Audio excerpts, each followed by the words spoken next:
আচ্ছা, গতকালকে রাজশাহী ওয়ারিয়র্স এবং সিলেট টাইটান্সের ম্যাচটা আপনারা কে কে দেখছেন? দেখেন, গতকালকে রাজশাহী ওয়ারিয়র্স তারা সত্যিকার অর্থে ভালো ক্রিকেট খেলছে, যেই কারণেই তারা জিততে পারছে। বিশ্বাস করেন ভাই, তারা গ্রুপ পর্বে পয়েন্ট টেবিলের একদম শীর্ষে ছিল। আর এমন একটা দল ফাইনাল খেলবে না তো সিলেট টাইটান্স খেলবে?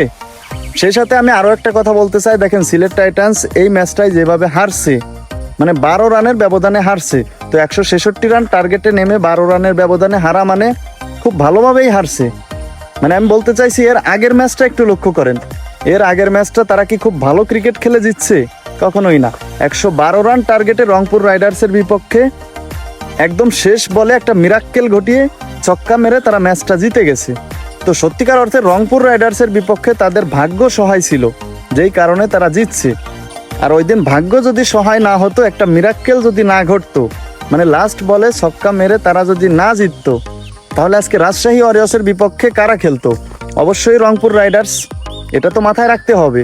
আর সিলেট টাইটান্সের সমর্থক, সেই সাথে সিলেট টাইটান্সের উপদেষ্টা ফাহিম সাহেব, আপনাদের এটা মাথায় রাখতে হবে যে শুধুমাত্র ক্রিকেট না, বিশ্বের যতগুলো স্পোর্টস আছে সব স্পোর্টসই জয় পরাজয়ের খেলা।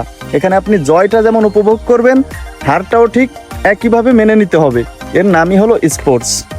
তো দেখেন, আজকে আপনারা হেরে গেছেন। হ্যাঁ, মানতেছি আপনারা খুব ভালো ক্রিকেট খেলছেন, কিন্তু তাই বলে এই না যে আপনাদের দল ফাইনাল খেলার উপযুক্ত ছিল। সত্যিকার অর্থে আমার মতে এবারের বিপিএলে ফাইনাল খেলার অন্যতম একটা যোগ্য দল এই রাজশাহী ওয়ারিয়র্স। তারা পুরো টুর্নামেন্টটা যেভাবে ডমিনেট করে ক্রিকেট খেলছে, এটা তাদের প্রাপ্যই ছিল। আপনাদের মতামতটা অবশ্যই কমেন্টে বলে যাবেন।